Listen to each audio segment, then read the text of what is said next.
ಗುರು ಬಸವಲಿಂಗಾಯ ನಮಃ. ಜಂಬೂ ದ್ವೀಪ ನವಕಂಡ ಪೃಥ್ವಿಯೊಳಗೆ ಕೇಳಿರಯ್ಯ ಎರಡಾಳಿನ ಭಾಷೆಯ. ಜಂಬೂ ದ್ವೀಪ ನವಕಂಡ ಪೃಥ್ವಿಯೊಳಗೆ ಕೇಳಿರಯ್ಯ ಎರಡಾಳಿನ ಭಾಷೆಯ. ಕೊಲುವೆನೆಂಬ ಭಾಷೆ ದೇವನದಾದರೆ ಗೆಲುವೆನೆಂಬ ಭಾಷೆ ಭಕ್ತನದು. ಸತ್ಯವೆಂಬ ಕೂರ್ ಅಲಗವನ್ನೇ ಹಿಡಿದು ಸದ್ಭಕ್ತರು ಗೆದ್ದರು ಕಾಣ ಕೂಡಲ ಸಂಗಮ ದೇವ ಎನ್ನುವ ವಿಶ್ವಗುರು ಅಪ್ಪ ಬಸವಣ್ಣನವರ ವಚನವನ್ನ ಸ್ಮರಣೆ ಮಾಡ್ತಾ ಶ್ರಾವಣ ಮಾಸದ ಪ್ರಯುಕ್ತವಾಗಿ ಶ್ರೀ ಶಿವಲಿಂಗೇಶ್ವರ ವಿರಕ್ತ ಮಠದಿಂದ ಪ್ರತಿದಿನವೂ ಕೂಡ ಶಿವಯೋಗ ಅನುಭವ ಕಾರ್ಯಕ್ರಮ ಪರಮ ಪೂಜ್ಯ ಶ್ರೀ ಸಿದ್ಧಲಿಂಗೇಶ್ವರರ ಸನ್ನಿಧಾನದಲ್ಲಿ ಸಾನ್ನಿಧ್ಯದಲ್ಲಿ ಜರುಗ್ತಾ ಇದೆ. ಮೊದಲಿಗೆ ಪರಮ ಪೂಜ್ಯರ ಶ್ರೀಚರಣಕ್ಕೆ ಅನಂತ ಕೋಟಿ ಭಕ್ತಿಯ ಶರಣಾರ್ಥಿಗಳನ್ನ ಅರ್ಪಿಸ್ತಾ ಪ್ರತಿದಿನವೂ ಕೂಡ 5 ಗಂಟೆಗೆ ಎದ್ದು ವಿರಕ್ತ ಮಠಕ್ಕೆ ಬಂದು ನಾವೆಲ್ಲರೂ ಕೂಡ ಸಾಮೂಹಿಕ ಇಷ್ಟಲಿಂಗ ಪೂಜೆಯನ್ನು ಮಾಡ್ತಾ ಪ್ರತಿಯೊಂದು ಓಣಿಗೆ ಶರಣರ ಜಾಗೃತಿ ಯಾತ್ರೆ ಅಂದ್ರೆ ಬಸವ ಸಂಸ್ಕೃತಿ ಅಭಿಯಾನದ ಯಾತ್ರೆ ಸಾಗ್ತಾ ಇದೆ. ಈ ಯಾತ್ರೆಯಲ್ಲಿ ಭಾಗವಹಿಸ್ತಾ ಇರತಕ್ಕಂತಹ ಎಲ್ಲ ನನ್ನ ಶರಣವೃತ್ತ ಬಳಗದ ಶರಣ ತಂದೆ ತಾಯಿಗಳು ಕೂಡ ಅನಂತ ಕೋಟಿ ಭಕ್ತಿಯ ಶರಣಾರ್ಥಿಗಳು. ಅದೇ ರೀತಿಯಾಗಿ ಇವತ್ತಿನ ಈ ಬಸವ ಸ್ಮಾರಕದ ಹತ್ತಿರ ನಮ್ಮ ಓಣಿಯ ಎಲ್ಲ ಶರಣ ತಂದೆ ತಾಯಿಗಳು ಯುವಕರು ಕೂಡ ಅತ್ಯಂತ ಸುವ್ಯವಸ್ಥೆಯಿಂದ ಇವತ್ತಿನ ಕಾರ್ಯಕ್ರಮವನ್ನು ಸಿದ್ಧಗೊಳಿಸಿದ್ದಾರೆ. ಅವರಿಗೂ ಕೂಡ ಅನಂತ ಕೋಟಿ ಭಕ್ತಿಯ ಶರಣಾರ್ಥಿಗಳು. ಅನುಭವವನ್ನ ಹೇಳಿಕೆ ನನಗೆ ಒಂದು ವಿನಂತಿಯನ್ನು ಮಾಡಿದಾಗ ನಿಜಕ್ಕೂ ಕೂಡ ನಾನು ಇಲ್ಲಿ ಹೇಳುವಂತ ವಿಚಾರ ಇರಲಿಲ್ಲ. ಮತ್ತೆ ಬೇರೆ ಓಣಿಯಲ್ಲಿ ಎಲ್ಲಾದ್ರೂ ಹೇಳ್ಬೋದು ಅಂತ ವಿಚಾರ ಮಾಡಿದ್ದೆ. ಈಗಾಗಲೇ ಹಿರಿಯರು ಮಾತಾಡಿದ ಬಳಿಕ ನಾನು ಮಾತಾಡೋದು ಅಷ್ಟು ಸೂಕ್ತ ಅಲ್ಲ ನನ್ನ ಒಂದು ಅನಿಸಿಕೆ. ಆದ್ರೂ ಕೂಡ ಇವತ್ತಿನ ದಿನ ನಾವು ಬಸವ ಸಂಸ್ಕೃತಿ ಅಭಿಯಾನದ ಒಂದು ಜಾಗೃತಿ ರಥಯಾತ್ರೆ ನಿನ್ನೆ ನಮ್ಮ ಮಹಾಗುರುಗಳು ಡಾಕ್ಟರ್ ಮಹಾಂತೇಶ್ ಮಡಿಕೇಶ್ವರ ಸರ್ ಅವರು ಹೇಳದಂಗೆ ವಿಶ್ವವೇ ನಮ್ಮ ಕಡೆ ಮುಖ ಮಾಡುವಂತ ದಿನಗಳು ಸಮೀಪ ಆಗ್ತಾ ಇದೆ. ಇಡೀ ಕರ್ನಾಟಕದಲ್ಲಿ ಸೆಪ್ಟೆಂಬರ್ 1ರಂದು ಬಸವನ ಬಾಗೇವಾಡಿ ಕಡೆ ಕರ್ನಾಟಕದ ಎಲ್ಲ ಶರಣ ತಂದೆ ತಾಯಿಗಳು ಈ ಕಡೆ ಬರ್ತಾ ಇದ್ದಾರೆ. ಕಾರಣ ಏನು? ಏನಿಲ್ಲಿ ಬಹಳ ಶ್ರೀಮಂತರಿದಾರೋ, ಏನು ದೊಡ್ಡ ರೈತರಿದಾರಂತೋ, ಅಥವಾ ಬಹಳ ಓದಿದವರಂತೋ, ಏನು ಯಾವ್ದಕ್ಕೆ ಬರ್ತಾ ಇದ್ದಾರೆ? ಯಾವ ಸಲುವಾಗಿ ಬಸವನ ಬಾಗೇವಾಡಿಗೆ ಇಡೀ ಕರ್ನಾಟಕದ ಜನ ಸೆಪ್ಟೆಂಬರ್ 1ಕ್ಕೆ ಬರ್ಲಕತ್ತಾರ ಅಂತಂದ್ರ ಯಾವುದೇ ಈ ಲೌಕಿಕ ಸುಖದ ಲೌಕಿಕ ಸಂಪತ್ತಿಗಾಗಿ ಬರ್ತಾ ಇಲ್ಲ. ಇಡೀ ವಿಶ್ವಕ್ಕೆ ಇಷ್ಟಲಿಂಗದ ಮೂಲಕ ಪರಮ ಶಾಂತಿಯನ್ನು ಕಲ್ಪಿಸಿರ್ತಕ್ಕಂಥ ನನ್ನಪ್ಪ ವಿಶ್ವಗುರು ಬಸವಣ್ಣ ಇರ್ತಕ್ಕಂಥ ಭೂಮಿ ಇದು. ಹಾಗಾಗಿ ವಿಶ್ವಗುರು ಅಪ್ಪ ಬಸವಣ್ಣನವರು ಜಗತ್ತಿಗೆ ಶಾಂತಿಯನ್ನು ಕೊಟ್ಟಿರ್ತಕ್ಕಂಥ ಅಪ್ಪ ಬಸವಣ್ಣನ ಭೂಮಿಯನ್ನ ನೋಡಬೇಕು. ಬಸವಣ್ಣನ ಈ ಭೂಮಿಯೊಳಗ ಮಿಂದು ನಾವೆಲ್ಲ ಪಾವನರಾಗಬೇಕಂತ ತಿಳ್ಕೊಂಡು ಇಡೀ ಕರ್ನಾಟಕವೇ ಎಂದಂದ್ರ ಸೆಪ್ಟೆಂಬರ್ 1ಕ್ಕೆ ಬರ್ತಾ ಇದೆ. ಆ ಕಾರ್ಯಕ್ರಮ ಏನಿರ್ತಾ ಇದೆ? ಇಷ್ಟಲಿಂಗ ಪೂಜೆ ಇರ್ತದೆ, ಶರಣ ರಥಯಾತ್ರೆ ಇರ್ತದೆ, ಎಲ್ಲ ವಿದ್ಯಾರ್ಥಿಗಳಿಗೆ ಸಂವಾದ ಇರ್ತದೆ. ಒಬ್ರಲ್ಲ ಇಬ್ರಲ್ಲ ಸಾಕಷ್ಟು ಸಾವಿರಗಟ್ಟಲೆ ಸ್ವಾಮಿಗಳು ಅವತ್ತಿನ ದಿನ ಬಸವನ ಬಾಗೇವಾಡಿಗೆ ಪಾದ ಸ್ಪರ್ಶ ಮಾಡ್ತಾ ಇದ್ದಾರೆ. ಕಾರಣ ಏನು?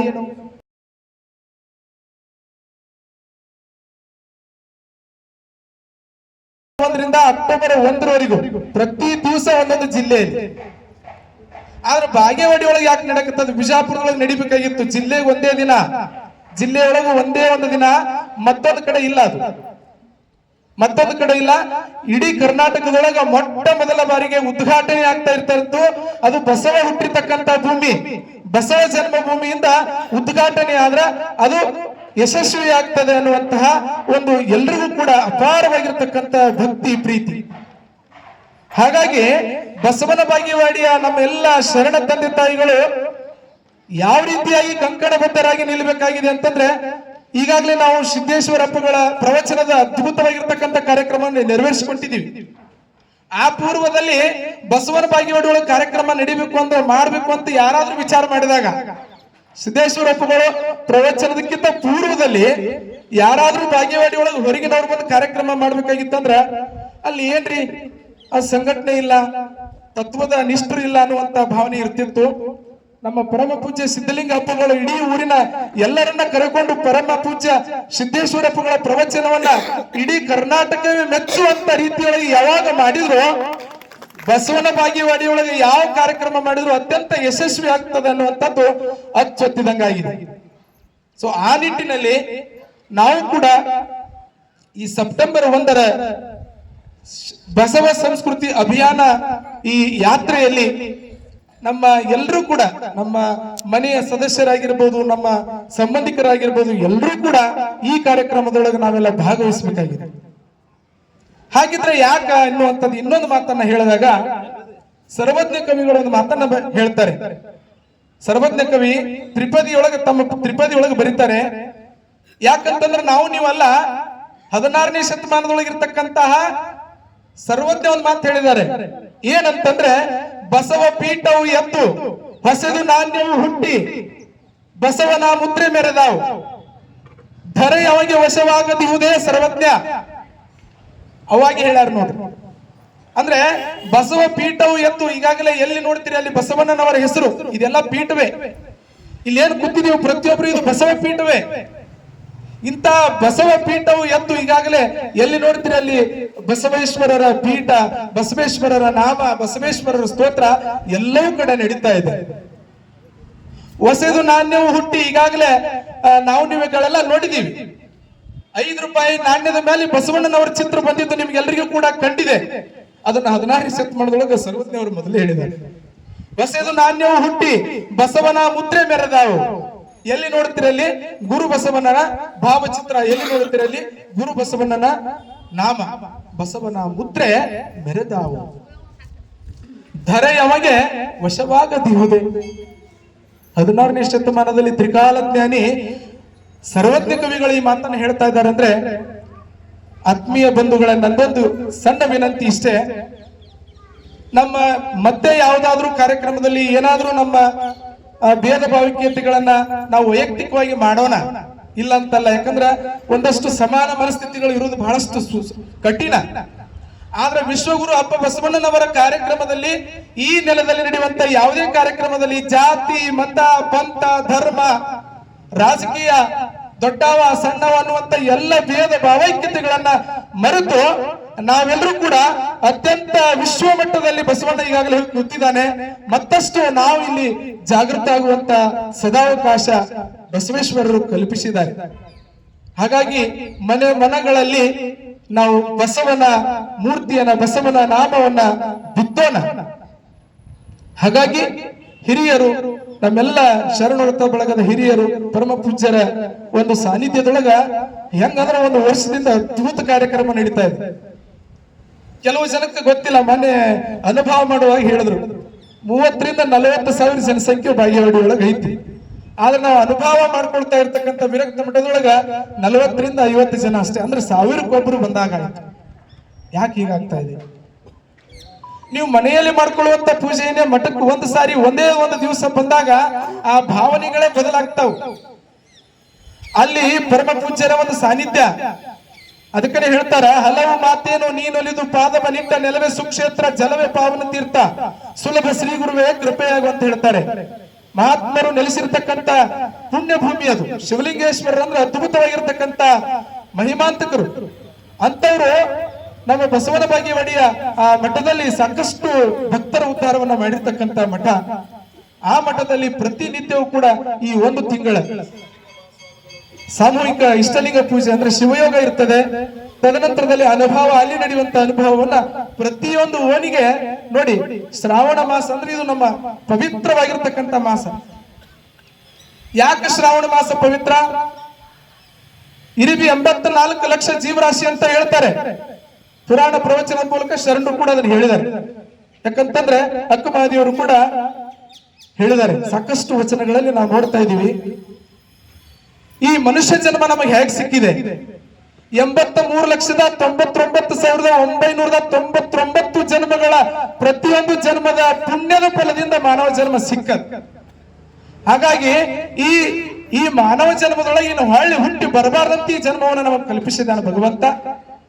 ಹಾಗಾಗಿ ಈ ಒಂದು ಜನ್ಮದಲ್ಲಿ ನಾವೆಲ್ಲರೂ ಕೂಡ ಭಕ್ತಿಯನ್ನ ಮಾಡಿ ಮುಕ್ತಿ ಪಥಕ್ಕೆ ಹೋಗಬೇಕಾಗಿದೆ. ಆ ಭಕ್ತಿಯನ್ನ ಮಾಡ್ಬೇಕಾಗಿತ್ತಂದ್ರ ನಾವು ರೊಕ್ಕ ಕೊಡುವುದಾಗಿರ್ಬೋದು ಅಂತಾರ. ಬಹಳಷ್ಟು ಜನ ರೊಕ್ಕ ಕೊಡೋರು ರೊಕ್ಕ ಕೊಟ್ಟು ಭಕ್ತಿ ಮಾಡ್ತಾರ. ಕೆಲವೊಬ್ರು ಹೆಂಗ ಭಕ್ತಿ ಮಾಡ್ತಿದ್ರು. ಮಚ್ಚೇಂದ್ರನಾಥ ಅನ್ನುವಂತ ಸಂತ ಅವ ಬರೀ ನಾಮ ಅಂಕಿತ ಬಸವಣ್ಣನವರ ಈ ಶರಣರ ನಾಮವನ್ನು ನುಡಿತಿದ್ದ. ಹಂಗ ನೀವು ಯಾವ ರೀತಿ ಆದ್ರೂ ಭಕ್ತಿಯನ್ನ ಮಾಡ್ರಿ, ಹೋಗಿ ಕೂಡುವಂತ ಸಂಗಮ ಅದು ಮುಕ್ತಿ ಪಥವೇ. ಹಾಗಾಗಿ ನಾವು ಯಾವುದೇ ಭೇದಗಳನ್ನ ಬಿಟ್ಟು ನಮಗೆ ವಿಶ್ವಕ್ಕೆ ಸಂದೇಶವನ್ನು ಕೊಟ್ಟಿರ್ತಕ್ಕಂಥ ವಿಶ್ವ ಶಾಂತಿಯನ್ನು ಕಲ್ಪಿಸಿರ್ತಕ್ಕಂಥ ಬಸವ ತಂದೆಯನ್ನ ಬಿಟ್ಟರೆ ನಾವು ಹೆಂಗ ಆಗ್ತೀವಿ ಹೇಳಿ. ಪ್ರಸ್ತುತ ದಿನಮಾನಗಳು ಎಲ್ಲಿಗೆ ಬಂದಿತ್ತಿದ್ದಾವೆ, ಒಂದಿಷ್ಟು ನಾವು ಆತ್ಮಾವಲೋಕನ ಮಾಡ್ಕೊಳ್ಳೋಣ ಬಂಧುಗಳೇ. ನಮ್ಮ ಮನೆ ಏನಾಗ್ತಾ ಇದೆ, ನಮ್ಮ ಮನಸ್ಸುಗಳು ಏನಾಗ್ತಾ ಇದಾವೆ, ನಮ್ಮ ಮಕ್ಕಳು ಏನ್ ಮಾಡ್ತಾ ಇದ್ದಾರೆ, ನಮ್ಮ ಬಂಧುಗಳು ಏನಾಗ್ತಾ ಇದ್ದಾರೆ. ಸೊ ಒಂದಿಷ್ಟು ನಾವು ಆತ್ಮಾವಲೋಕನ ನಾವು ಮಾಡ್ಕೊಂಡಾಗ ಬರೀ ದುಃಖ, ಬರೀ ನೋವು, ಬರೀ ಅಸಮಾಧಾನ, ಸಾಕಷ್ಟು ಕಾಯಿಲೆಗಳು. ಯಾವ ಮನೆಯೊಳಗೂ ಕೂಡ ಕಾಯಿಲೆಯಲ್ಲಿರತಕ್ಕಂತಹ ವ್ಯಕ್ತಿಗಳಿಲ್ಲ. ಹಾಗಾದ್ರೆ ಮನಸ್ಸು ಶುದ್ಧವಾದ್ರೆ ಶರೀರ ಶುದ್ಧವಾಗ್ತದೆ. ಮನಸ್ಸನ್ನು ಶುದ್ಧ ಮಾಡುವಂತ ಏಕೈಕ ಕೇಂದ್ರ ಯಾವುದಂದ್ರೆ ಅದು ಸತ್ಸಂಗ. ಸತ್ಸಂಗ ಅಂದ್ರೆ ಏನು? ಸತ್ಸಂಗ ಅಂದ್ರ ಸತ್ಯವಂತರ ಸಂಘ, ಸಂಕಲನ, ಸತ್ಯದ ಸಂಕಲನ, ದುರ್ಗುಣದ ವ್ಯವಕಲನ. ಸತ್ಯವನ್ನ ನಾವು ಅರಿಬೇಕಾಗಿದೆ. ಸತ್ಯ ಅಂದ್ರೆ ಯಾವುದು? ನಮ್ಮೊಳಗಿರ್ತಕ್ಕಂಥ ಪರಾತ್ಪರ ಚಿಜ್ಯೋತಿಯಾಗಿರ್ತಕ್ಕಂಥ ಆತ್ಮ ಸ್ವರೂಪವೇ ಸತ್ಯ. ಆ ಸತ್ಯವನ್ನು ಅರಿಯುವುದಕ್ಕಾಗಿಯೇ ಈ ಒಂದು ಬಸವ ತತ್ವದ ಸಂದೇಶವನ್ನ ಪ್ರತಿಯೊಂದು ಓಣಿಗೆ, ಪ್ರತಿಯೊಂದು ಕೂಡ ನಮ್ಮ ಊರಿನಲ್ಲಿ ನಡೀತಾ ಇದೆ. ಹಾಗಾಗಿ ಶರಣ ತಂದೆ ತಾಯಿಗಳಲ್ಲಿ ಮತ್ತೊಮ್ಮೆ ನಾನು ಕಳಕಳಿಯ ವಿನಂತಿಯನ್ನು ಮಾಡ್ತಾ ಇದ್ದೇನೆ. ಬರುವಂತಹ ಸೆಪ್ಟೆಂಬರ್ 1ರಂದು ನಮ್ಮ ಓಣಿಯ ಎಲ್ಲ ಶರಣ ತಂದೆ ತಾಯಿಗಳು, ಯುವಕರು ಬಸವ ತತ್ವದ ನಿಷ್ಠರಾಗಿ, ಅಭಿಮಾನಿಗಳಾಗಿ ಭಕ್ತಿಯನ್ನ ನಾವು ಜಗತ್ತಿಗೆ ತೋರಿಸಬೇಕಾಗಿದೆ. ಆ ಒಂದು ಕಾರ್ಯಕ್ರಮದಲ್ಲಿ 1100 ವಚನ ಗ್ರಂಥಗಳ ತಲೆಯ ಮೇಲೆ ಎಲ್ಲ ತಾಯಂದಿರು ತಮ್ಮ ತಲೆಯ ಮೇಲೆ ಆ ವಚನ ಗ್ರಂಥವನ್ನು ಹೊರಬೇಕಾಗಿದೆ. ಯಾಕೆ ಹೊರಬೇಕಾಗಿದೆ ಅಂದ್ರೆ ಶಿಶುನಾಳ ಶರೀಫರು ಹೇಳ್ತಾರೆ ವಚನ ಗ್ರಂಥದ ಬಗ್ಗೆ. ನೋಡ್ರಿ, ಯಾವುದೇ ಧರ್ಮವನ್ನ ಬಿಟ್ಟು ನಾವಿಲ್ಲಿ ಧರ್ಮಾತೀತವಾಗಿ ಯಾಕೆ ಮಾತಾಡಕತ್ತೀನಿ ಅಂತಂದ್ರ ಶಿಶುನಾಳ ಶರೀಫ್ ಸಾಹೇಬ್ರು ಹೇಳ್ತಾರೆ 6 ಶಾಸ್ತ್ರ 18 ಪುರಾಣ ಬಗಲಾಗಿರ್ಲಿ, ಬಸವನ ಕೊಟ್ಟಂತ ವಚನ ಸಾಹಿತ್ಯ ನನ್ನ ತಲೆಯಾಗಿರ್ಲಿ ಅಂತ ಶಿಶುನಾಳ ಶರೀಫ್ನವ್ರು ಹೇಳಿದ್ದಾರೆ. ಹಾಗಾಗಿ ಆ ಶಿಶುನಾಳ ಶರೀಫ್ನವ್ರು ಹೇಳಿರ್ತಕ್ಕಂತಹ ಮಾತನ್ನ ನಾವು ಪಾಲನೆ ಮಾಡೋಣ ಇವತ್ತು. ಯಾಕಂದ್ರೆ ಬಸವ ಧರ್ಮದ ಬಸವ ತಂದೆಯ ವಾರಸುದಾರರಂತ ನಿನ್ನೆ ನಮ್ಮ ಮಹಾ ಗುರುಗಳು ಹೇಳ್ದಂಗೆ ವಚನ ಗ್ರಂಥವನ್ನ ತಲೆ ಮ್ಯಾಗ ಅಷ್ಟೇ ಅಲ್ಲ, ಅದನ್ನ ಹೃದಯದೊಳಗೂ ಬರೋಣ. ಇನ್ನ ಯುವಕರು, ನಮ್ಮ ಎಲ್ಲ ಶರಣರು ಕೂಡ, ಅಣ್ಣನ ಬಳಗದವರು ಕೂಡ 770 ಬಸವಣ್ಣನವರ ಚಿತ್ರ ಇರತಕ್ಕಂತಹ, ಭಾವಚಿತ್ರ ಇರತಕ್ಕಂತ ಧ್ವಜವನ್ನ ಹಿಡಿದು ಬಂದಿರತಕ್ಕಂತ ಎಲ್ಲ ಜನತೆಗೆ ಇದು ಬಸವಣ್ಣನವರ ಜನ್ಮಭೂಮಿ. ಈ ಬಸವಣ್ಣನವರ ಜನ್ಮಭೂಮಿಯಿಂದ ಮತ್ತೊಮ್ಮೆ ಬಸವೇಶ್ವರ ಇಡೀ ವಿಶ್ವದತ್ತ ಸಾಗಲಿ, ಅದು ನಮ್ಮೆಲ್ಲರ ಉದ್ಧಾರ ಆಗಲಿ ಅನ್ನುವಂತ ಮಾತನ್ನ ಹೇಳ್ತಾ ಪರಮ ಪೂಜ್ಯರು ಆಶೀರ್ವಚನವನ್ನ ದಯಪಾಲಿಸ್ತಾ ಇದ್ದಾರೆ. ನಾವು ನೀವುಗಳೆಲ್ಲ ಅತ್ಯಂತ ಶ್ರದ್ಧಾಪೂರ್ವಕವಾಗಿ ಈ ಶ್ರಾವಣದಲ್ಲಿ ಪರಮ ಪೂಜ್ಯರ ಆಶೀರ್ವಚನವನ್ನ ಆಲಿಸೋಣ ಅನ್ನೋ